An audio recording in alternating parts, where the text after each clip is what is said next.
begin by thanking everyone for coming out tonight and thanking our sponsors, the Department of East Asian Languages and Cultural Studies, the Pollock Theater, and everyone else who made this event possible. I'm very humbled to be back here at UCSB, and it's a really great honor to be sharing the stage with Professor Bai Jianyong, who I was thinking back as we were watching the movie, when did I first meet Professor Bai? It was actually 18 years ago. That long ago in New York for the Peony Pavilion performance at Lincoln Center. And I've been very honored to do a few events like this over the years with Professor Bai. And as Kate Salzman-Lee, the chair of our department, mentioned earlier, a few of his accomplishments. But for me, I remember when I first met you 18 years ago, you almost get butterflies in your stomach because Professor Bai is such a cultural giant in the Chinese cultural universe in terms of his fiction, his role in the performing arts, the adaptations to film, his nonfiction works. He's just somebody who's had such an indelible impact on the cultural life of Chinese people, both in mainland China and Taiwan, Hong Kong, overseas. And tonight I still have the same butterflies 18 years later being with you. So it's such a great honor being here. And I'm going to be more of the facilitator, trying to get Professor Bai to talk a little bit about various aspects of his work, this film, his fiction. And I thought we would start with the short story because of all the different artistic mediums that you have dabbled in, from Kunshu opera to the novel, to nonfiction works, most recently about your father. I think most people, when they think of Bai Jianyong, they think of you as the preeminent stylist of the short story and the master of the short story. And this film we saw tonight, The Last Aristocrats, was adapted from one of your classic short stories. What is it about the form of the short story that so attracted you and that you keep coming back to it? Okay. First of all, I'm very glad that Xiao Bai, Michael Berry, I can't call him Xiao Bai, it's a homecoming party for both of us actually. So and he is such an expert on Chinese films. So I'm very glad, very happy tonight to be with him to talk about the films. Now, well, let me just give a very brief background of the story I wrote. It was I can't even think of it. I wrote it in 1965. That was a long time ago. That was a long time ago. Well, you might have noticed in this film that the shock for the Chinese students, they first heard of the communist troops, going to Shanghai. I think that actually the story centers on the pivotal event of the communist conquest of China. Actually, the 1949, the conquest of China made such a huge impact on the Chinese people inside China and the Chinese people everywhere in the world. So I think that impact, actually, of course, it was so long ago now. But at that time, it's really something that actually the Chinese people, especially those people, the Chinese students still in the States, they're totally unprepared for that. It was quite sudden, actually. Although it was a long, drawn-out war, they didn't expect that the communist victory came so quickly. So they're totally unprepared. So that's a shock to them. So of course, to us too. I got out of China when I was 13 at that time. So I also felt the impact, of course. So I think that story came from that. Yeah.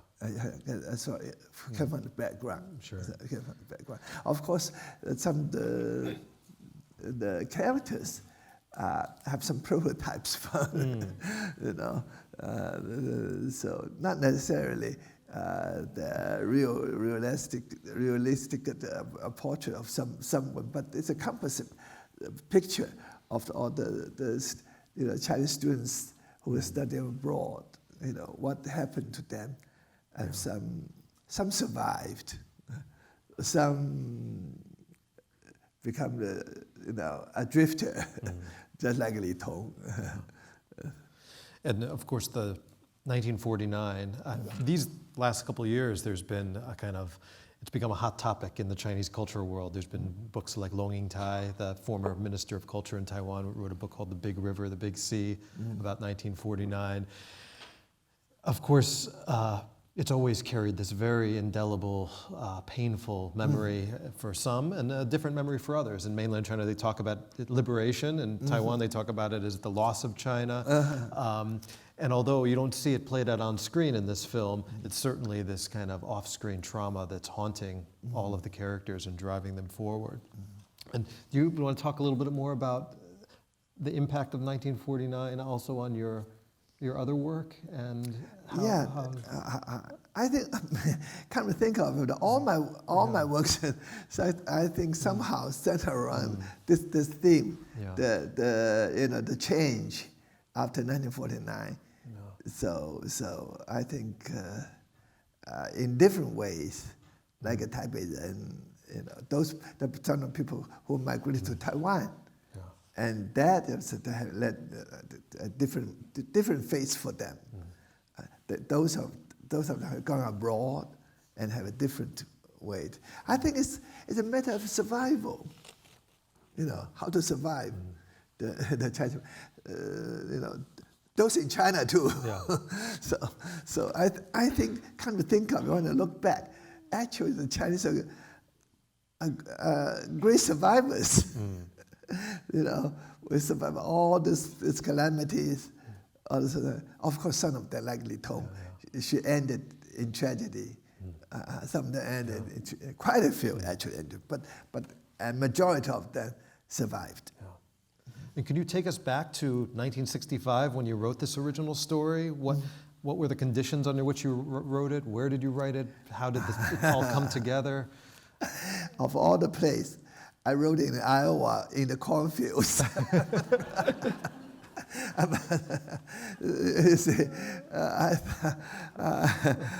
Of course, when the first city I landed when I came to the United States, it was New York. So that made an indelible impression on me. That's why I had a collection called New Yorkers. So many, because my brothers and sisters, they stay in New York. They study in New York or the vicinities in New Jersey or New York and that place.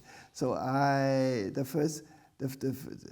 flew from Taiwan to New York, from Taipei to New York. So I landed in New York, and I stayed there for a while. I spent 2 summers in New York, actually. So, of course, everything was new to me, and it's a big city. I was young and excited, and I explored everywhere. I walked around. So I was quite, I think, in the city. New York has become actually, I was thinking one of the major scenes of my stories. And how did Li Tong, this character, evolve? Do you remember how you put her together? Oh, how to put together? I had a lot of stories about the overseas Chinese. Actually, my sisters, 2 of my sisters, they studied. They were like the characters, very much like the characters in the movie. So they told me a lot of stories about their friends, about their friends. They were the earlier, they were the earlier immigrants. They came before 49, so maybe after the war, after the Second War, they came. to United States. So, I heard stories from that. It was, these are some of the campus pictures of the friends of my sisters. And then the setting, okay, so it's set in Shanghai, New York, as well as Venice. You talked a lot about just now about New York and the kind of personal contact. Why Venice? What made you choose that? Wow, I think that's a place you I think it's a place you very easy to get drunk.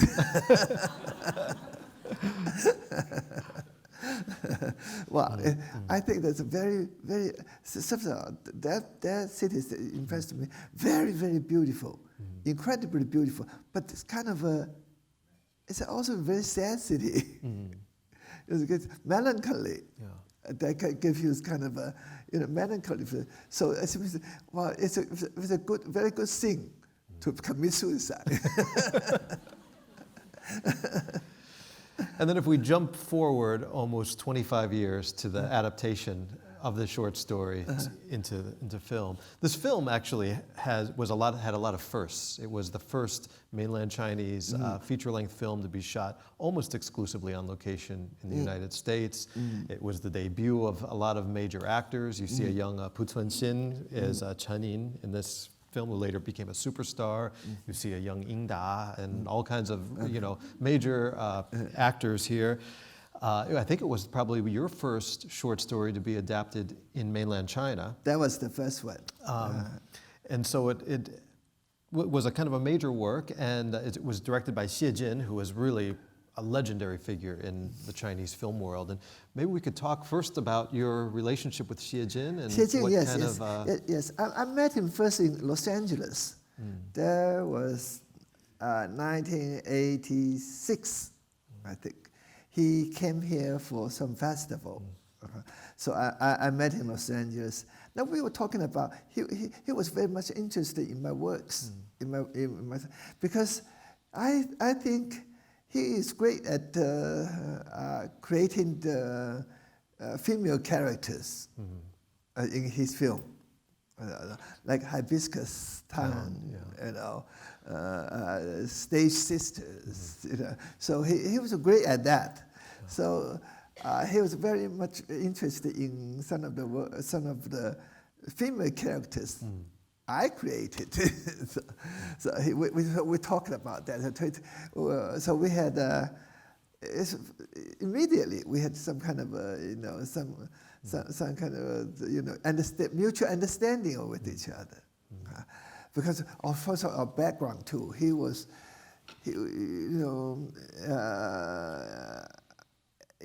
got his education before the communists.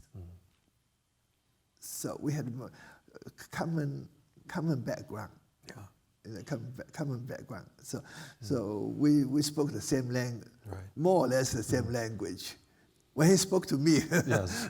so we used the same language. So we understood each other. Yeah. So immediately we took to each other. So he said he wanted to make a film out of one of my stories. So I went back to China after 39 years in 1987. That's the next year.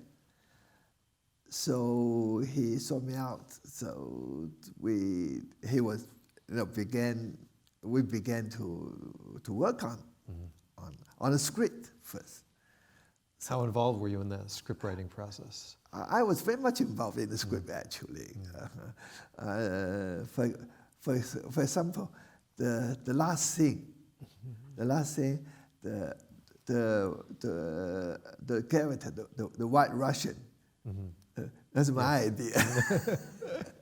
That's my idea. I thought it would be very nice, very suggestive to put a character at that. So we talked. We spent two weeks together in the hotel. But incidentally, that hotel is called Xinguo Bingguan, Xinguo Hotel. It was I think it's a huge mansion. It was owned by the Jardine the British company. It was owned by Jardine, and it was made a headquarters of the Red Guards during the Great Cultural Revolution. I think Jiang Qing stayed there for a while, according to Xie Jing. So he had a huge room for me. I suppose Jiang Qing stayed there for. Wow. So Jiang Qing, by the way, I should foot Jiang Qing, for those who don't know, was Chairman Mao's wife and the kind of cultural czar during the Cultural Revolution in China. So, Madam Mao. Yeah. So anyway, so we spent 2 weeks together in that hotel. So we work on the script together. And were you present for the shooting or participate at all during the? I didn't no, when he came to the States and did some of the things was staying in Los Angeles, some of the campus scene. So I went on to see that. And as the original author, what did he get right and what did he get wrong? And now, all these years later, looking back in terms of the adaptation, what parts are you satisfied with and what parts do you feel they just... Okay. First of all, he chose... No, Pan Hong was not the first choice. No, Pan Hong was not the first choice. Actually, his first choice was Lin Qingxia. Brigitte Lin. Of course, Lin Qingxia was a big star at that time. His first choice was Lin Qingxia. Lin Qingxia actually, he agreed to join the film, but China just opened up. China just opened up. She was. I think Lin Qingxia had some concern. He had some concern because he's maybe the government in Taiwan would do something about her films there. So eventually she backed out. So Pan Hong was the thing. Of course, Pan Hong is excellent. She's an excellent actress. She's very good. I think she gave a very remarkable performance in this film. The change and all that, the change of personality, and especially the last scene. The last scene, I think she came off quite well in the last scene. But I would like to have the first thing, the party scene, the first thing. I would like to have it more grander, and also the qipao, the gown, the long gowns, the girls wear. I would like to have it more glamorous. But at that time, I think I think because people didn't wear the long gowns for a long time. It was women always wear pants. They didn't wear the long qipao anymore. So that, I guess. No, I think the tailors didn't know how to make them. Were there other challenges like that in recapturing that era in 1989, whether it be shooting in New York or shooting the Shanghai scenes? Were there other challenges such as that in terms of the fashion, the automobiles? I mean, there was a lot. I think so. I think they already considering. They could have quite a marvelous job for that. I mean, you even notice in the opening sequence, there's these kind of, all the shots are aiming up at the buildings, because if you're at street level, you see all of the automobiles, you see the people's fashions, and that's a kind of savvy way to avoid those temporal markers. I think they must have a hard time or finding those automobiles and things like that. Not many exist, I think. Yeah. And part of this kind of leads into the question of adaptation. And so over the course of your career, you've adapted some of the great masterpieces of traditional Chinese opera for the stage. You've also had many of your fictional works adapted for film, for theater, for television. So maybe we could talk a little bit about going each way in terms of first, you adapting other people's work. What do you find the greatest challenge? And then the other side of it, having your own work adapted. What do you find most painful of that process? Because I'm the author of my own work, so I have more freedom, liberty to make changes. To make changes. If I have to adapt other, I have to have more consideration. Especially when I tried to adapt the Kunxu, the Tang Xianzu's, the Piano Pavilion. He was such a master of that. So I have to be very careful not to mess up with his work. What about seeing an adaptation like this, The Last Aristocrats on screen? It's a fairly faithful adaptation to the plot, right? But for those of you who have read Bai Xianyong's work in the original Chinese, if you're fortunate enough to have had that experience, there's a beauty and an elegance of the language, and there's also a perspective, this point of view, which I think you can't translate and you can't adapt. When you watch something like this and you see all of those elements, those intangible elements that are lost, how do you reconcile that aspect of the adaptation process? It's always the two, the film and fiction, they're very different media. You understand that. I think we did meet some difficulties. Some very lyrical passages, some very poetic lyrical passages. It would be very difficult to translate into on the screen. But I think it did quite well. The last thing. I think the lyricism and the poetic quality and the tragic dimension. I think the last thing it seemed to me came off quite well. Yeah.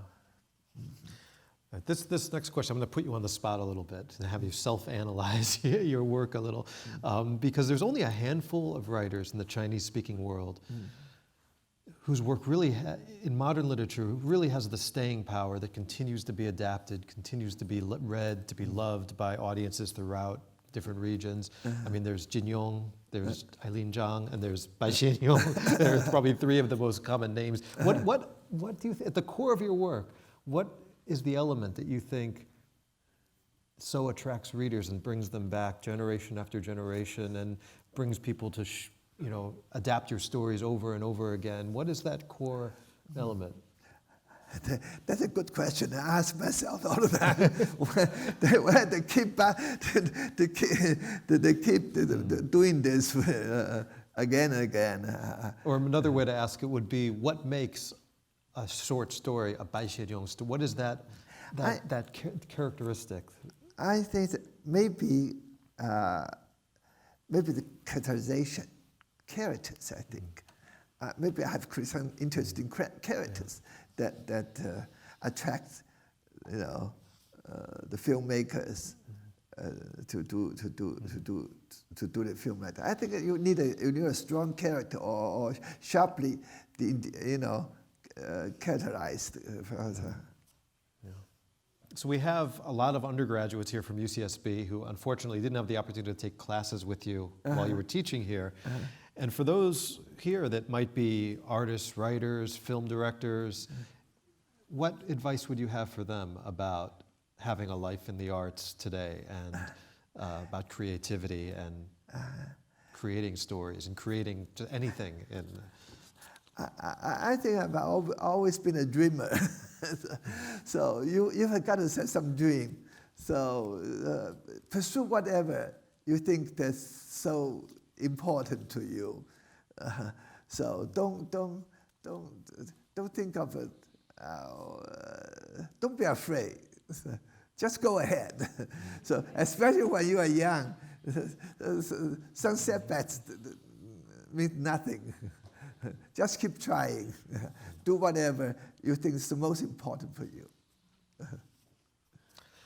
So please join me in thanking the wonderful, legendary Professor Bai Xingyong. Thank you so much. Thanks for being here.